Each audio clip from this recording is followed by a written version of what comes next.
امان گاؤں میں زید سروجی اور اس کی والدہ رہتی تھیں۔ زید سروجی کی والدہ بہت ہی بیمار رہتی تھیں اور وہ بہت بوڑھی تھیں۔ ایک دن وہ زید سروجی پر بہت خفا ہو گئیں۔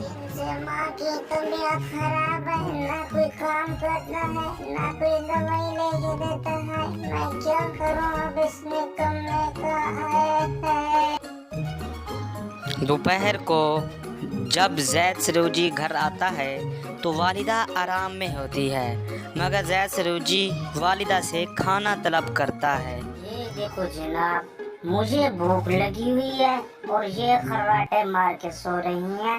والدہ، او والدہ۔ نیند سے اٹھنے کے بعد آہ کو اپنی لپیٹ میں لے کر والدہ نے تعجب میں کہا، میرے بچے، میں تمہاری ہی منتظر تھی۔ لگتا ہے میں اس وقت کو پہنچ چکی ہوں جس میں ہر کوئی بلایا جاتا ہے اپنے اوپر والے کی طرف۔ تم اب بہت بڑے ہو چکے ہو، مجھ میں اب مزید طاقت نہیں ہے کام کی طرف رواں دواں ہونے کی۔ تمہیں احساس ہی نہیں اپنی ماں کے بوڑھے ہونے کا۔ میری نساز طبیعت کو دیکھو اور اپنے کھانے مانگنے کو دیکھو۔ ہائے ہائے، میں شرمندہ ہوں اپنی غلطیوں کے احساس ہونے پر۔ میں نے آپ کی خدمت کرنے کو زائل کر دیا۔ اب میں اپنی عادت کا فیصلہ یہ کرتا ہوں کہ میں آپ کی صحت بحالی کے لیے ہر حال پر ثابت قدم رہوں گا اور کام کرنے کو اپنی منزل بناؤں گا۔ والدہ کی آہ بھری باتیں سننے کے بعد اس نے ٹھان لیا کہ وہ اب ہر حال میں اپنے کمال کو مشہور کرے گا اور والدہ کے لیے پھلدار شاخوں کو ضرور ہلائے گا۔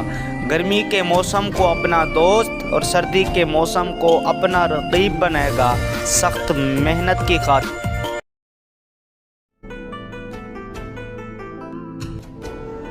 اگلی ہی صبح جب آفتاب نئے کپڑوں میں نظر آیا تو زید سروجی نے اپنے وقت کو ڈھیل نہ دی اور اپنے 2 بیلوں کے ساتھ فصل میں سبزہ کو نکھارنے کے لیے جھپٹ پڑا۔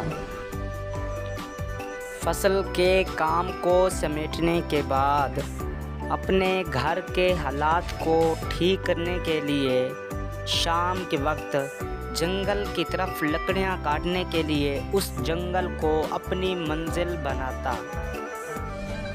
لکڑیوں کا ایک دستہ کاٹنے کے بعد وہ اس گاؤں کے ایک مالدار جو بہت ہی اچھے اور نیک دل تھے ان کے پاس جاتا اور اسے فروخت کر کے اپنے گھر کا سارا ساز و سامان خرید لاتا۔ ایک دن جب صبح کی آمد کے ساتھ ٹھنڈی ہواؤں میں لکڑیوں کے کاٹنے میں مصروف تھا کہ اچانک اس کی نظر ایک ایسے درخت پر پڑی جس کا ظہور آج سے پہلے کبھی نہیں ہوا تھا۔